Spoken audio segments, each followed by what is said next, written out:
We're already at an hour and 15 minutes, and granted, 10 of that is shit I'm going to cut from my synopsis, but still.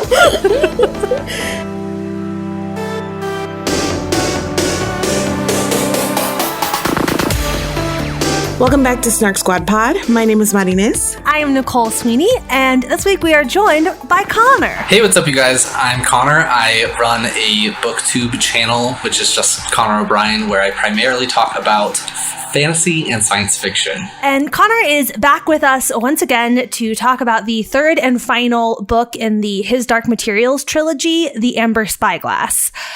This book being the final book in a fantasy series, there's a lot going on here, and it's now my job to do the plot synopsis. Bear with me.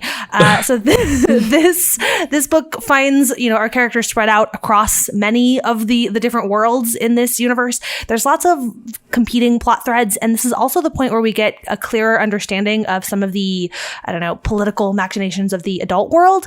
And so I think I'm going to start there just to make it easier to tell the kids' story. This is definitely the least interesting part of this book, but I think it'll be easier to work through the kids' threads if I start with this. So Lord Asriel's whole plot, as we learn in this book, is that he wants to take down the authority, which in this universe, basically God was the first angel and then told the rest of the angels that he made them because he was there first. Asriel marshals forces from many different worlds, and then they start building a Republic of Heaven in what was a previously unoccupied world. This is all really just background and matters mostly because we meet some of the beings from different worlds in this sort of blank slate new place. And these other beings kind of show up throughout Will and Lyra's journey.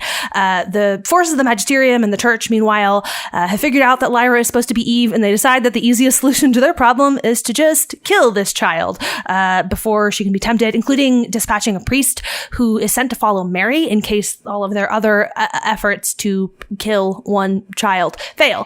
Asriel mostly seems interested in protecting Lyra because the Church wants to kill her and not because she's his daughter, because he's an asshole. Lyra, beginning of this book, having been abducted at the end of the subtle knife, is being kept hostage and in a drugged sleep in a cave in the mountains by Mrs. Coulter.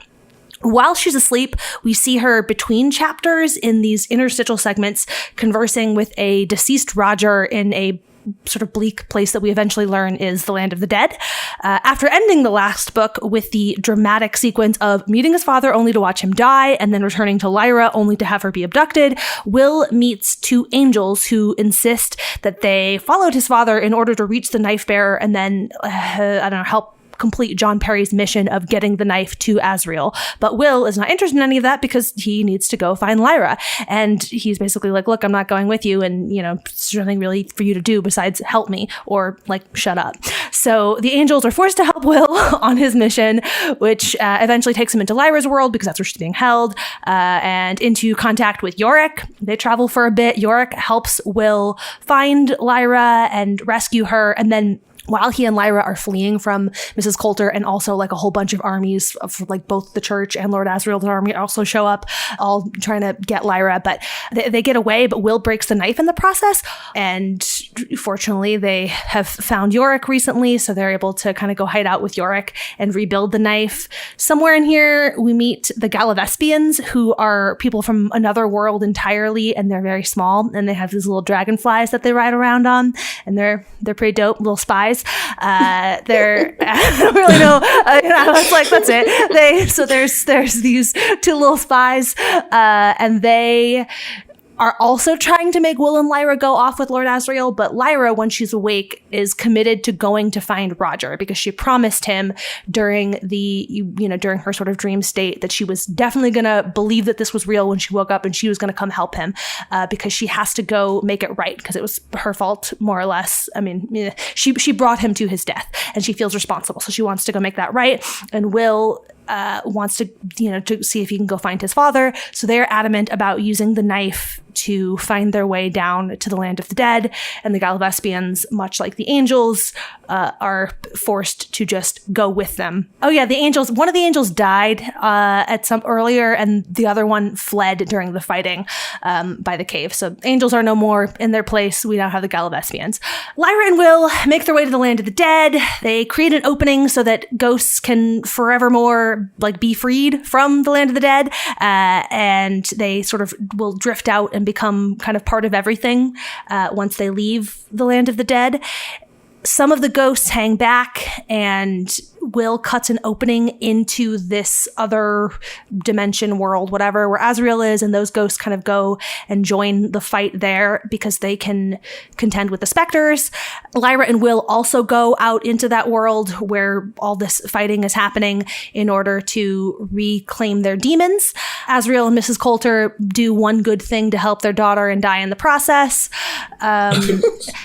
Meanwhile, while all of this has been going on, Mary's been off on her own wild side quest in this whole other world. And basically the point of her side quest is that she is learning about the nature of dust. That kind of was always her jam. But she put some pieces together that ultimately amount to the dust is leaving the universe, and it was caused mostly by the knife, which is cutting all of these openings between the world. But every time an opening is cut, a specter was created, which is why the world where the knife was created, that world was full of specters, and also each opening was causing dust to leach out of the universe because people we're traveling between the worlds.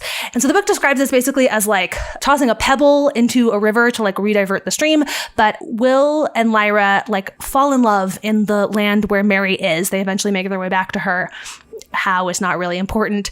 And that causes the dust to have something new to latch onto, and it stops the torrent of dust out of the world. However, all of these holes, all of the openings created by the knife still need to be closed in order to stop this from happening long term. Also, Will's dad, who they encounter in the land of the dead, informs them that the reason that he was dying already, he was a very, very sick man because his demon couldn't thrive out of the world where he belonged. And so the point of all of this is that Will and Lyra are not going to be able to stay together because they have to close all of the openings except for the one that allows the ghosts to leave the land of the dead. And they can't keep using the knife because every time they use it, a specter is created and so on and so forth. And angels are going to help close up all the openings, but ultimately Will and Lyra have to go back to their own worlds. And this is very sad for them, but that is basically the point, is that everybody has to go back to where they belong and make the Republic of Heaven, everybody in all of their own different worlds. I did my best, you guys. We appreciate you. Yes. For those of you listening at home, there's 10 extra minutes I had to cut out. I hope it made sense. Well, we'll attack a lot of these threads kind of individually, I'm sure. But for now, we're going to start where we always start and ask, did you like it? So, Connor, did you like this last book in the series? I just finished it today, actually. Classic. Always waiting until the last minute to finish things. I did enjoy it. I think that because I read this so quickly in such a short span of time, I thought that there was going to be a bigger finale, but it had a more quiet ending that was just sad. So yeah, I think that I really enjoyed the new things, oh my gosh, I forgot the name. The small humans. What are their names? Gallivespians? The Gallivespians, yeah. Yeah, I really liked their addition. I liked their take on the world. I think I liked all of the different peoples that we met, and they all have a different view of dust and what should happen and everything like that. So I really liked seeing everyone's viewpoint on this same subject, but then they all kind of align in the end. So yeah, I enjoyed it. Nicole, I'm dying to know, did you like this book? Shocking no one. I love this book. This is actually my favorite of the three books. I think, story-wise, I understand why the first book is most people's favorite, but I fucking love the Land of the Dead. I just like the whole, I love, I don't know, just like that it exists, like as a like plot premise, and everything about what happens, what that means for Lyra's character development. I love it so much. I also love, like Connor mentioned, all sort of the other peoples that we meet. The Mulefa are super cool. All of that is great. I love The Land of the Dead more than pretty much anything else in this entire series. This was my second time reading this book, and first time through, I'm one of those people that like the first one is my favorite. And by the time I got to the third one, I was like, I liked it, but I wasn't completely sold on it. And in rereading, I know why. I can really pinpoint why this book does not deliver for me as much as the first or the second one. But again, I love these characters so much, and I love the world building, and I love those elements.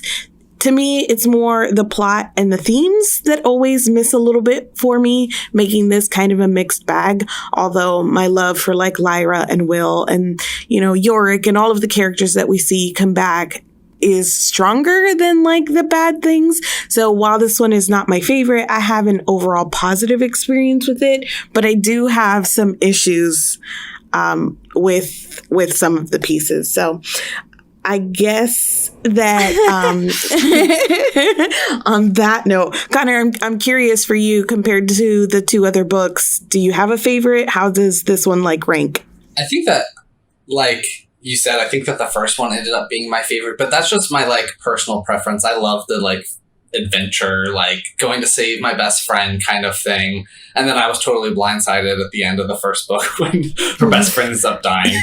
I liked the plot of that one probably the most.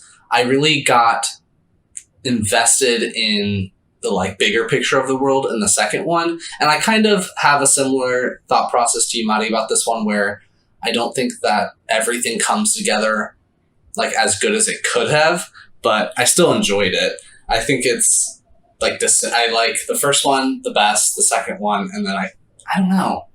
I don't know if I like the second one more or not. I'm trying to think of like a cutoff. Ranking. We are on the record all the time as talking about how much we hate ranking things. So like the fact that she just put you in this position on the spot is like low key fucked up. But I guess I'm also having a hard time remembering where the second book ends and this one begins. Yes, they all blur together for me as well. Yeah. Yes. These are kind of like equal in my mind. The first one is my favorite though. And then it's like 1 and 2, 3. That's a good that's a good answer. All right. So let's bring it back around to Lyra and Will and their journey, and the kind of, they start apart and then they get reunited, and then they hatch up the scheme to go to the Land of the Dead, which we've already heard is part of what Nicole loves about this book. So how'd you feel about their journey overall? Yeah, that's my question. I think that this one, they travel to a lot of places, which I think is like one of the big points of this, is you get to meet all these different peoples, and there's like a long journey of jumping from one world to another and like jumping between worlds to avoid certain situations. I think that we could have gotten to the ending a little quicker than we did, but I didn't hate it, if that makes sense. Mm-hmm. I'm like scrolling through my like highlights and stuff, because it got to a point where I just kept highlighting different passages that were like very big, essential coming of age theme moments. Like, this is the third book in the series. This is, the point where they're bringing things around. And there is a ton of stuff with Will and Lyra being forced to really do things on their own in this book. Like, they continue to have help. First Will has, angels, and then eventually the Galavespians. But more and more you see them realizing the degree to which they have to rely on themselves. I really love that piece of it. I also we learned that Lyra found out that there was some big prophecy about her, but that she couldn't know that she was supposed to do something. So she made a point of sort of like trying to forget, and she never asked the alethiometer about it. But she decided that like this whole thing, going to the Land of the Dead, was like that was going to be the thing. She decided for herself this thing, which is, I don't know, in my opinion, like the biggest thing that anybody does in, like, she changes the nature of death, like this little girl does. And so, like, and this is just a thing that she chose to do on her own because she wanted to make something right. And I think that that is like really cool and powerful and like awesome. That is a choice that she made for herself, and a choice. So much of her story is about her being like a chosen one, and her being the product of prophecies and different people reacting to the prophecies, and like bigger questions about how much are people furthering her along and getting to that fate, right, by like the ways in which you resist it or don't, and all of that. But this was like her making a choice, and a like really big one. And I don't know, I really love watching Lyra and Will come into their own in this book. I agree with that. And I think that a big part of why I do enjoy their journey in this book is the way that it kind of is cyclical. And thinking back to like book 1, when Lyra leads Roger to her death, and then in this one she ends up going back for Roger, and how that kind of closes the circle. And and you see in like book 1 that she almost gets separated from Pan, and that's like a big emotional crux in the first book. And in this book she does end up having to leave Pan. And so there are a lot of things like that like her journey really does come full circle that I really appreciated. And then it comes full circle with that idea of they're constantly saying like, we have help, but we can't rely on anybody but ourselves, which you mentioned. And so the way that even with the little spies with them, they keep telling them like, you can leave, we're still going to do this, basically. Right. So the way that, that whole like journey really is just relying on themselves and what they decided to do and what felt right. And I love that she really does have like the biggest impact on the story. She does change the nature of death, but it came from a place of, I want to say sorry to my friend for something bad that I did to him.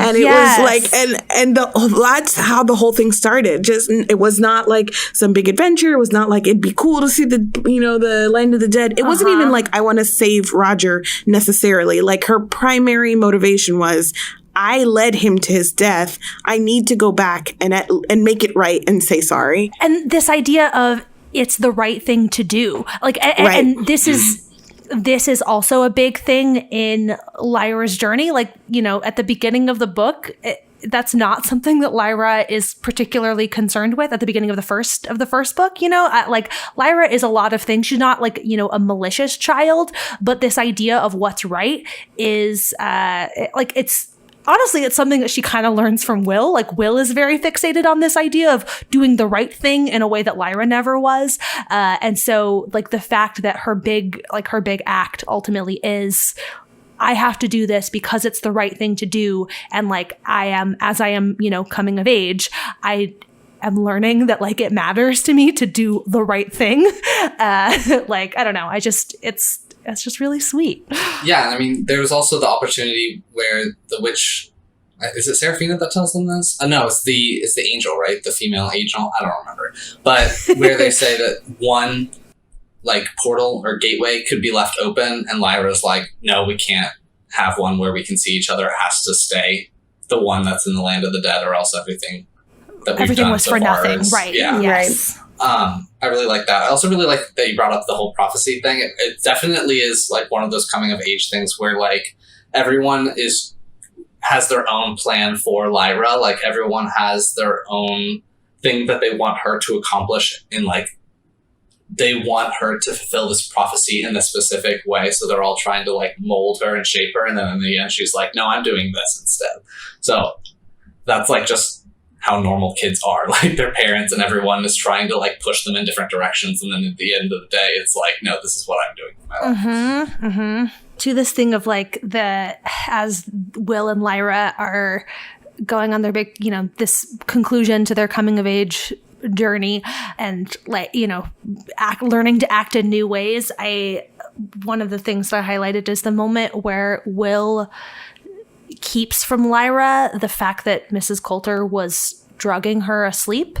I thought was really interesting, in part because like the contrast between the two of them is that like Lyra's the one who lies and this is very clearly framed as a lie of omission, but like he's also making the choice that, you know, not to betray this one sweet memory that Lyra has of her mother taking care of her. I also thought that was really interesting, just like the moral complexity that they are coming into.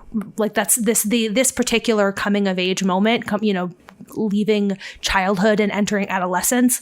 Part of what that entails is coming into a sense of moral complexity. And this is just, I don't know, it was a like sweet little moment of Will grasping that in a new way. I think that you definitely see Lyra leaning more towards the white in her gray area and Will leaning more towards the black. Yeah. In terms of like, you know, not only is like the lies of omission and it's weird because I think if I recall correctly, there are several times that Lyra's like, Will's not a good liar in the story, but we see him lie a couple times and you're like, I don't know, he's getting pretty good at it.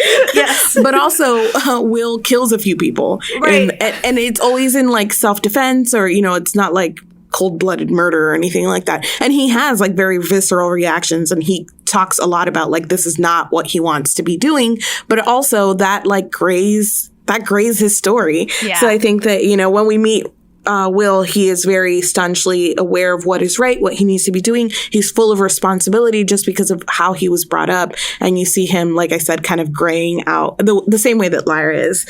I think also with Will, you also see him start to use his, like, I guess in the book they kind of describe it as like some special ability to like go unnoticed. And he even does that towards like the beginning of this one when he first encounters Yorick and he challenges Yorick, and then after that's over, he like uses his ability to go unnoticed and the townspeople leave him alone. But he stops using that, I think, after that point, and like he is a lot more okay with, you know, standing up for himself and for people noticing him. So I think that was really well done because it like completely went along with all of his other changes. I think this book also starts to, or at least tries to, so I'm curious how you guys feel about this, but it starts to complicate a little bit their views of their parents, I think.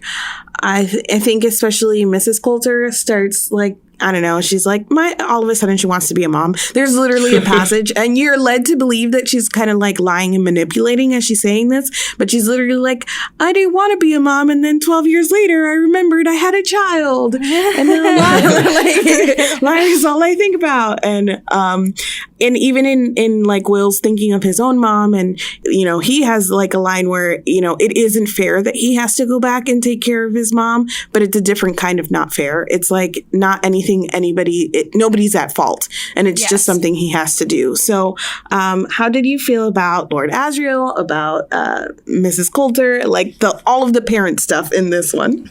I mostly like the journey that Mrs. Coulter goes on. I think when I think about it in the abstract, I have weird feelings about it, but the way that it is dealt with feels plausible to me. Like it's coming into contact with Lyra that changes things for Mrs. Coulter. Like she meets her and we see so many people throughout the series like meet this ferocious little girl and, you know, be influenced by her in this way. And so for Mrs. Coulter to meet her and also, you know that this is her daughter, I think all of that comes together in a way that makes a kind of sense, that like that it's complicated for her. And even her way of dealing with it, right? Like that, you know, she wants to protect her, and so she drugs her, is still, you know, it's not like like Mrs. Coulter is a complicated character. Even when she is trying to quote unquote do right by her daughter, she does it, you know, within the scope of being by being a like nefarious character. And so I don't think that she is suddenly turned into this, you know, sweet and doting woman. Like she's still incredibly manipulative. All of that is still there. She just also, you know, cares a lot about Lyra and like is conflicted about it. So that all tracks. I continue to think that Lord Asriel is like a bad person. Worst. He's the worst. But I also like, I think he's a bad person, but like this is the book. It actually makes a little bit more sense to me in reading this book. And I don't know how much of this is affected by watching the new trailer that just came out, that like that also kind of for the upcoming BBC HBO adaptation, but that like colored some of this. But I have a better grasp on like the idea of Asriel as this whatever, like charismatic leader of rebellion, but who is like really shitty in his personal life. And like this all tracks with that, but like he sucks. Like he's not even his one. He finally recognizes how dope Lyra is, and it's like, wow, imagine that. He has like one passage where he's, it suddenly dawns on him that this little girl is cool as hell, and but other than that, he like doesn't really care, and he's constantly dismissive of her, and he sucks. I agree. Lord Asriel's the worst. There's I can't remember like the meme word for word, but there's some meme that is like the tigers eating people party is upset that tigers have eaten them kind of thing, to like kind of talk about people who subscribe to certain political beliefs or whatever, and how you can kind of be removed from that until it affects you personally, and then when it does affect you personally, that idea of being like, what? And that's Mrs. Coulter to me, where like she was separating kids from their demons, but it all became like shockingly real when it was Lyra in the cage or whatnot. She was all in for the church murdering whoever to like get to their end or whatever. But when it was Lyra who they were going to murder, she was like, not my baby. And she drugged her and put her in a cave. So yeah, that kind of, and I think that kind of like blind loyalty to organized religion or any kind of organization is a big part of what the story is trying to like navigate and explore. Mm-hmm. So I think that you're supposed to feel very complicated to her about her. But yeah, I think she mostly sucks, and Lord Asriel is the worst. That's my feelings. I think with Mrs. Coulter, it's a little bit more complicated than just a flat unthinking loyalty either, because for her it was mostly ambitious, right? Like, I think her devotion to the cause, to me at least, always read as being first and foremost about being the way in which she could climb in, like, Lyra's world is much more patriarchal and in nature, like Lyra early on is like, thinks of the idea of female scholars as being silly because that's just like, that is the nature of it. And so Mrs. Coulter kind of viewed the church as a place in which she might still be able to climb, and like that first and foremost. But I don't know. I think there's a lot that is interesting about this character, and that's something that I am curious to see the adaptation handle, because obviously this character is, she exists only Lyra in the confines of the books, but I am curious to see how the show handles her. I think also just like what Maddie said with how like you can kind of separate yourself from some of the terrible things that are happening until they affect you directly. And I said this in the first part, but I think that Mrs. Coulter and Lyra are so similar to each other. Like they both, until Lyra starts having to tell the truth with the harpies, like they have both gotten by with manipulating and lying and everything like that. And I think it's funny too, because Lyra has this ability, or not even ability, just like everyone just wants to help her. like everyone does. And that's kind of how Miss Coulter is as well. When people meet her, they immediately want to like help her and be on her side. Like when Will meets Mrs. Coulter, he like is enamored by her and like wants to believe the best in her. And that's what happens with Lyra throughout the course of the story as well. But I do think that she overall still really sucks. Like at one point, I think it's either an angel or someone like that calls her a cesspit. Oh wait, it's the Metatron.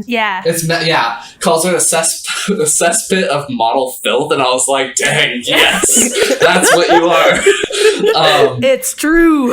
And I also think that it's interesting because she had this big shift when Lyra went into the cage and it was going to be her daughter and it was going to affect her. And then we find Miss Coulter in this book in the cage herself, and she's about to have her demons stripped away and everything like that. And I love the moment that she has of like recognizing that irony too. She's like, damn. Y'all about to kill my daughter with a machine that was my idea. I also really love that point that you were making too, though, about the similarities between Lyra and Mrs. Coulter. That like we see in Lyra a somewhat more innocent form of that charisma, and then Mrs. Coulter represents a direction that can take in malicious hands, with here is one way that somebody with that kind of natural charm and charisma can wind up. And the lying is super interesting too, because Will has a thought. Will goes to meet Mrs. Coulter in the cave before he goes to actually like free Lyra, and they have a brief conversation. Then he gets back to the Gallivespians and Yorick and the Angel at this point in time is pre-Gallivespians, but he gets back. He's trying to make sense of what he's learned from Mrs. Coulter, and he says she'd lie even if it made things worse for herself because she just loves lying too much to stop. And it's hilarious for him to be saying this as a criticism of Mrs. Coulter as he is desperately trying to free Lyra, who he adores and can find no fault in. So I think this book subtly shows you the big difference between like Lyra's charisma and Mrs. Coulter's charisma, and the way that the people that want to help Lyra then start forming this part of like her extended family.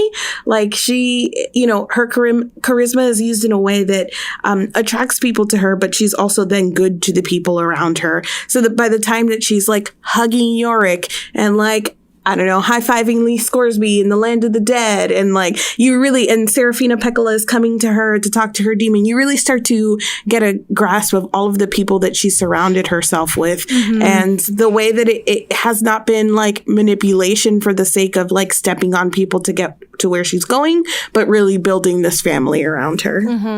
I love that there's actual conversation around Mrs. Coulter, who is framed as openly malicious for really, the bulk of the series. And like the closest she gets to redemption is her kind of complicated choices in this final book. But like there's stuff to talk about with her, whereas we're all just like, Lord Asriel sucks. The end. It's still the wildest thing because he is constantly painted as being like on the good side. Right. And I can't take it seriously. I can't, because I hate him so much. And every time he's like, he had this one, he's thinking about Lyra, and she's like, but he's basically thinking like, she's no big deal. I have no idea why anybody is paying this much attention to her. And I'm just like, oh, fuck you. I don't care what side you're on.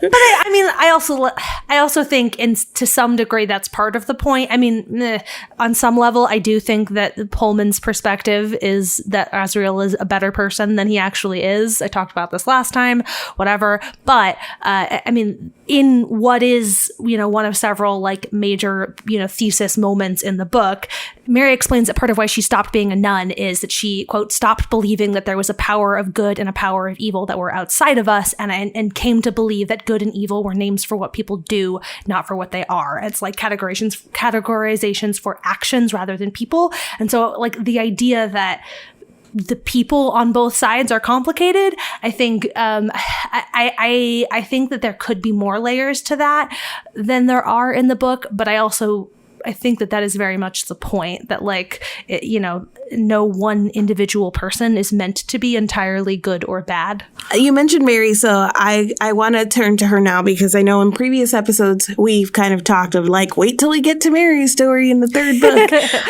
Mostly because I found it so boring the first time that I originally read it. And I don't know, we kind of foreshadowed that maybe that would change on reread. But Connor, I'm curious, how did you like Mary's portion of the story? I was really thinking that she was gonna do more.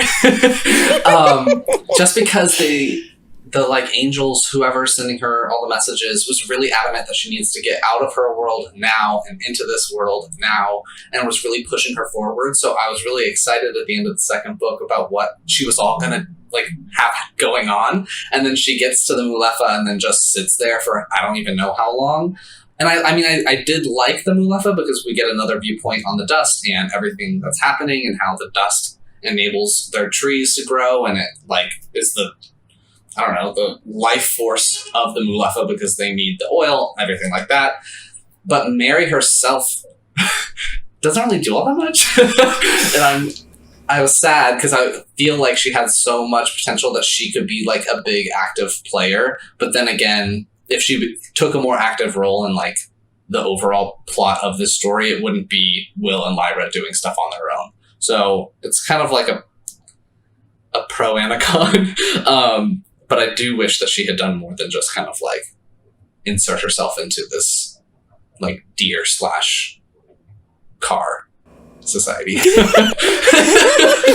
Connor, you're welcome to have these opinions about Mary, but you're like wrong. I don't know. I love everything that Mary does, like her whole little side quest. I adore it. I love it for the way that it fleshes out the world, I appreciate the function that it serves in the larger story. I also really love, I mentioned last time that the US titles of the 3 books are effectively like the 3 totem objects of the 3, biggest characters in the series. So the first book is named after Lyra's object, second book is named after Will's object, and the third is named after Mary's. And I think it's interesting that we had kind of a whole little conversation about this on the Discord, but I think it's really interesting that Mary creates her object, whereas Lyra and Will were effectively chosen for their objects. And like, it makes sense because they are kind of, they're both children and they're chosen ones, whereas Mary's whole jam is, knowledge. She represents the serpent. Like that's her whole, like her function in this story. And also she's actually an adult having this kind of, belated second, third, what have you, coming of age moment. But the agency of the fact that she is the one who makes the Amber Spyglass, I don't know, something about that I just find metaphorically so cool. And like her whole side quest is just about learning shit, and I love it so much. I'm probably in between you two.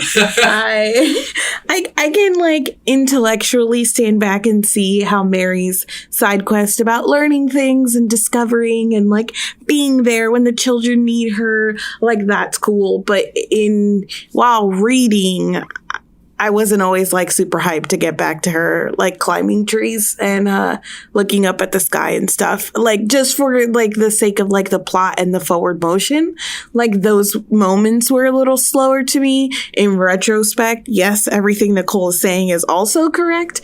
But yeah, I also like, I thought that I would love it a little bit more. And I agree that I thought that like she would do a little more. But yeah, her whole jam was literally just like discovery in the middle of all of this other action. Like you took pauses to visit with Mary and learn what she was discovering. I think that probably the story is hurt a little bit by the fact that what she's discovering complements everything we already kind of know. And so it's like interesting, but it's not like vital to much.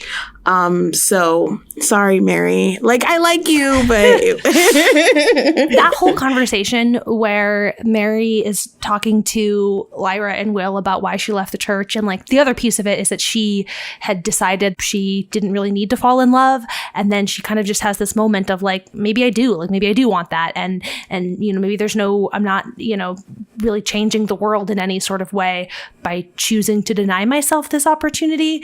Hit me in like a different way this time around. This is like a whole personal tangent that I'm about to go on, but I ultimately pivoting back towards the Land of the Dead because I want to talk about that a little bit more. The Mary stuff strikes me for a couple of reasons. One, when I first read the book, like that passage about like good and evil, that was for my 22-year-old self the thing that was, I don't know, like really like life altering and game changing for me, because it was something that like put down in words was a thing that I felt and believed, but like given words. And so that's part of why it will just always be really important to me, independent of anything else about the story. It just lives in my feelings so strongly, partially because of that.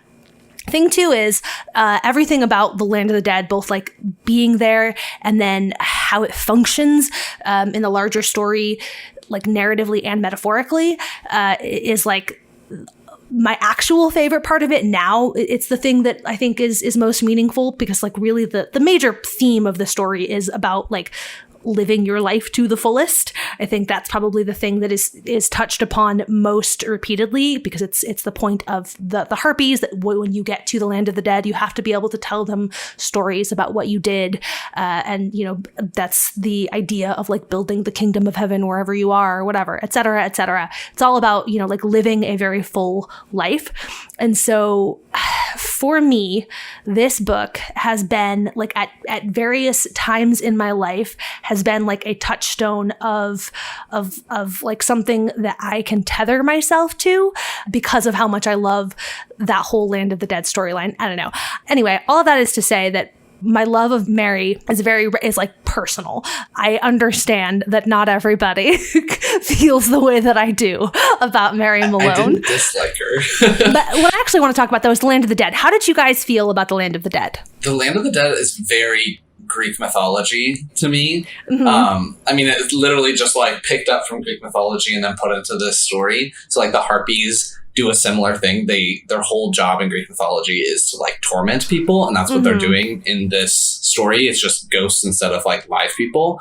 And then how everyone is like just a shade of themselves is definitely Greek mythology, like the field of asphodel, where people don't really remember who they are, which is like how the older ghosts in the Land of the Dead are. They don't remember their names. Like a lot of the children have forgotten their names. Yeah, so I liked that, and then I liked how Lyra and Will decided to change it, and it really rewarded, and yeah, how you were saying, like, live a fulfilling life and everything like that, and I think that is just reinforced by the Harpies in this story, because the Harpies' job is to now guide the dead from, like, the Chiron-like boat that takes you to the Land of the Dead, and then take you to the exit so that you can be dissipated into the world and reunited with your demon. I do think it's interesting because like so far the Harpies have just been, you know, sustaining themselves on the misery of people, and I feel like that's like a one-to-one with how the story really harps on living your life to the fullest and having like good memories to tell these Harpies, and to like focus on these good moments, and like the Harpies are going to be sustained by these good memories instead of focusing on all the bad stuff that's happening. So I liked it. It's very Greek mythology, and I think that's probably why I really enjoyed it. To me, The Land of the Dead is like a great example of everything I like and don't like in this book. I think that I love the idea, as somebody who loves stories, like the idea of arriving to any sort of afterlife, like armed with your stories, and that being a passage to whatever else. Like, I love that idea. I love the idea that we owe it to ourselves and whatever like future version of ourselves to live life to the fullest, and to live like this is the most important moment, right? Like this is our heaven right now. Like what we create, how we live our lives, that messaging, I love it. And I can see why that resounds, or like that lives so dearly in your heart, Nicole. I also think that a lot of like the Land of the Dead like has some open like why things that are, you know, like you talked about, like the Harpies are there torturing people. Why? I don't know. Like, I think it's just part of like this larger, like the authority is bad, and we don't really get to see any more of that, because all that really matters for the sake of this story at this moment is that the authority is bad, and he keeps dead people in the Land of the Dead with Harpies to like bother them. And then like, I don't know, some of the messaging of like, you know, there is no afterlife. Heaven is what you create. It's the right now. But then the whole thing is that like they create this way that there is an afterlife, and you live on in everything around you, and you get to be reunited in the sense of like becoming one with nature and blades of grass and your demon. And like, so I don't know, some of the messaging gets a little bit confused to me, but that's probably because I grew up Christian, and there's so much of that like that is, you know, very prevalent in my own thinking, that to see it here so strongly themed but not actually said in so many words, it leaves a lot of like open spaces where I'm like, wait, but what about that? So it distracts me from like the things that I really like, hey, come tell these harpier stories and then you'll make it out of the land of the dead. Like, that's the portion that I really like. It's super interesting because the trailer dropped, which we mentioned, and there was a meme circulating around about how Philip Pullman created this like story that is rich in themes and talking about organized religion and dogma and all this stuff. And everybody's like, armored bears. Which, yes, and that's so much how I feel. I think that's why book 1 is my favorite. It's because it has so much more of like that fantasy adventure armored bears thing. And the more you get deeper into this world, the more like the themes become more prevalent. And what Philip Pullman believes is so evident on paper that if you don't 100% agree with him, it's a little chafing. It's a little jarring sometimes. And that's my experience sometimes in this third book. So mixed again.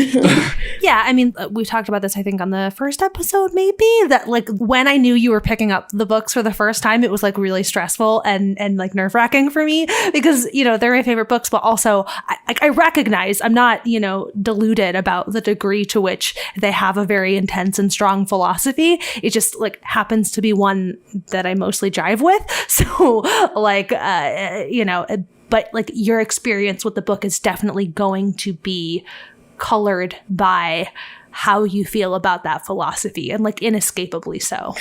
The funny thing is that, like, I will continue to reread these books because Will and Lyra forever. Oh, okay. Will and Lyra forever. Can we talk about the ending? You were the speaking of your first read. Oh, yes. Who first introduced me to the idea that like this was a version of it. And every time I read it, I'm like, I like tense up because I'm like, am I gonna understand it? Because I do understand this book differently every time. Like there are different things that I pick out. And I think I've talked before about how the first time that I read it, I like a lot of the anti-religious themes really went over my head. And like on first read, I was like, this book is kind of just anti a certain brand of like dogmatic organized religion. And it's only now that I get like how deep in its core it's opposed to religion. And I can't, that like that's your mileage may vary. However, you were the one who first introduced me to the idea that a lot of people read the sort of the moment, the pebble in the stream moment, as Will and Lyra having sex.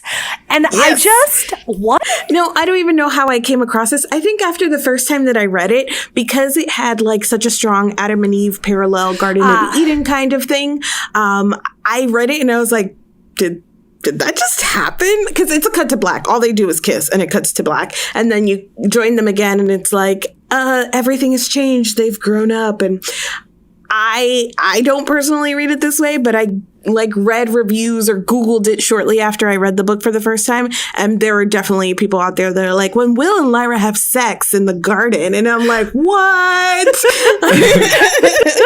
Yeah, I mean, when I was reading it, I was like, did this just happen? Like, I definitely was like thinking that was a possibility. I don't know if that happened or not. I know that they're like, she's like feeding him fruit and stuff, which Adam and Eve, she made him eat the fruit or whatever. Mm-hmm. Yeah, I feel like it could have been. I definitely see why people would think that, because it does fade to black and they're like kissing and making out, and then everything has changed and now they're adults and their demons are settling like for the first time because they're in love now. And after that specific scene, like so much dust happens and like everything's gonna be okay now because they did some stuff in the forest kind of thing. So I definitely see where people could see that it's like a sex scene. I don't think that it is. I think as I was reading it, because I had that in my mind also as I was like reading the whole thing, there were a couple moments that I think Philip Pullman is being like not weirdly is what I'm saying. Just kind of sexual in ways that I was like, what is he saying? But I think maybe the thing he's getting at is not so much like sex, plain and simple, but this entire idea of like pleasure. Because I think Mary's whole thing is that like, why should she deny herself any sort of pleasure kind of thing? And again, that's so like wide open that is open to interpretation of any sort. So you can use that to like say, yeah, that means sex. But to me, it does not. It does not necessarily. And I think that the kind of like love that Will and Lyra feel and the kind of like pleasure that they find in that love is, to me, and will always be age appropriate, and I'm not accepting any other answers. Yes. Big agree. There's a part of me that's just like, yeah, I don't accept any other answers, first of all. And I don't know, it is also one of those things that I'm like, I don't understand why people want to, like, why do you want to read it that way? Is also my question. I'm not saying I did. I'm just saying I can see how people think that. Not you, Connor. The people, yes, other people. The other people, yeah. To be clear, I'm not accusing you of anything. I think he, like, purposely left it open so that every single person could, like, insert whatever they wanted into that scene. I disagree. I was trying to find the slight changes that were made. The US version cuts out a couple sentences and it like makes it more ambiguous. Basically, like in the as it was originally published, it is like more explicit about the idea that what is happening is Lyra is experiencing physiologically physical attraction for the first time. As all of this is going on, she's like feeling things in her body. And it's like, oh, this is like weird and new and different. And something that is, you know, worth noting about both Will and Lyra is that they don't really have, Will has basically no friends his own age, and Lyra has no female friends her own age. And so neither one of them really had much exposure to the idea of like crushes. I think, you know, because of the very particular ways in which their experiences were sheltered. And so, I don't know. It's funny because the sort of, if I'm recalling correctly, the like physiological descriptions of like, oh my gosh, I'm like attracted to this cute boy were cut because they were seen as sexualizing, but I think they actually make it worse by not, you know, being explicit about like, you know, like her heart's racing and you know, whatever else it was that she's feeling in response to that. So I don't know. I don't think it's ambiguous, but like, whatever. Maybe I'm wrong. Maybe somebody's going to come to me on Twitter and be like, no, here's an interview in which Philip Pullman says they were definitely having sex. I don't know. I also don't really give a shit what Philip Pullman has to say. So as far as I'm concerned, there's no sex here. And I don't really understand the ambiguity of it, but I don't know. That's just me. This is kind of pitched as like the second fall of man, almost like, you know, again, mirroring Adam and Eve. But when Adam and Eve, like that whole story, their fall, the original sin was not sexual at all. It wasn't sex. It was gaining knowledge, basically, knowledge of good and evil.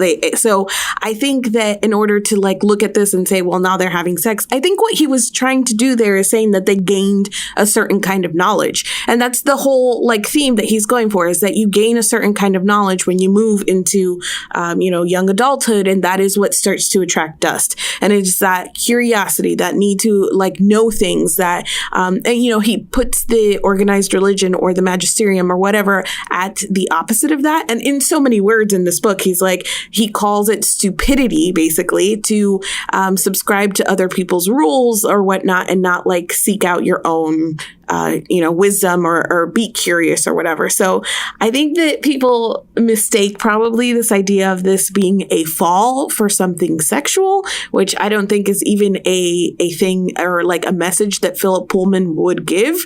But I think what's happening in that moment is what Nicole is talking about. And it's just more of like an awareness, an opening of the eyes of oh, cute boy, and being more aware of like her attraction, her body or whatever else. That is a really interesting point, though, that like the degree to which the, you know, like really intense anti-religious messaging also probably feeds into that. So it's like, especially in particular context, I guess I can only speak to like an American context, but I can for sure see why an American audience in particular would be like, oh, well, whatever it is that they're doing, the church doesn't want them to do it, so it must be sex, you know, like making those sorts of steps. Like I can see how that would feed into this reading of it. In part because you cannot subtract all of the cultural context from which you are reading a thing. So this is me like, you know, walking back my chastising a little bit of other people finding this there. I mean, I still think you're wrong, but I can understand a little bit more of why you would read that because of the ways in which you have been primed by all of your own cultural context and by all of the book's very intense anti-religious messaging leading up to that moment. I don't want to end on the note of whether or not these two kids had sex. So we're like running out of time here. But I just want to like my final little piece that I wanted to add. This book is like super heartbreaking for the end. I always think that it's super tragic in a way, even though it tries to give you this hope of like them living out their separate full lives, but still always remembering each other. I'm still like, boo, sad. But another thing that made me surprisingly, and I don't even have a real explanation for this, but it just made me really sad that Will and Lee Scoresby didn't know each other very well. I don't know why that stood out to me on this read, but he says a couple times like, oh, Lee Scoresby, I never knew him that well. And I'm just like, they would be so great together. And they would have been such great friends. And I'm sad that never happened. I will say the one level on which I do appreciate the like sad ending, and this is like a thing sort of separate from the book, going back to this idea of, you know, the cultural context in which you are consuming a thing. These two children and their first love is not like actually forever. Right. You know, like a pervasive theme in YA is like, you know, your high school boyfriend is your forever. And like, no, you know, you're 12, 13 years old. Like, trust me, this isn't it for you. Like, you have your whole life ahead of you. Yeah, I totally agree. I mean, I think it is sad in the moment because, like, obviously they first love and everything like that, and it, like, almost immediately gets snatched away. Right, yep. I think that's, like, the worst part about it because they could have been together for, like, 2 more months and then it would have been calling it quits because they're 13. They're 12. Yeah.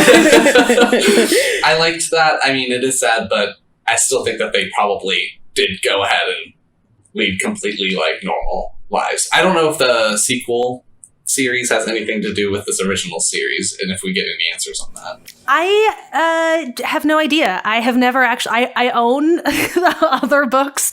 There's Lyra's Oxford is, I think, her as like a teenager. I think the premise, it's her, it's like a novella, and that's her as a teenager while she's like, you know, training to read the alethiometer or something. I'm not really sure.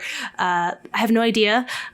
There's birds involved. I know because somebody sent me a picture of the French cover and the French title is like Lyra and the Birds. But it's otherwise the same cover. So I was like, okay, I know what this is. I have no idea what it's about. And then The Book of Dust, I also have never read because this is my jam. This is like me and Veronica Mars too, where seen all 3 seasons a million times, but never watched the movie, read the book, purchased all the shit. But like, nope, it stopped there.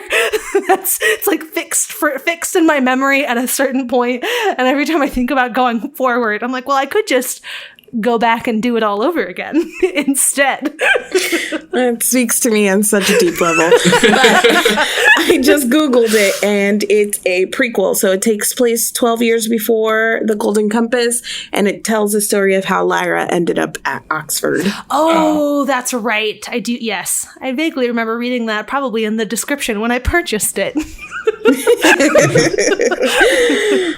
Never to be read again. And on that note, thank you to Connor for joining us, not only this week, but through our journey through his Dark Materials. Thank you all for listening. We'd love to hear all of your thoughts on the Amber Spyglass. There will be a post dedicated to this episode up on SnarkSquad.com. You can also sign up to join our community on Patreon at patreon.com/SnarkSquad. There you can find polls, live hangouts, and other bonus content. You can also find us on Twitter at Snark_squad. You can find me at My Name is Marines. I am at Sweeney Says. And I am at Connor Booking It. Thank you as always to Stefan Chin for the theme music that is playing us out right now. We'll be back in your feed next week. Bye. Bye.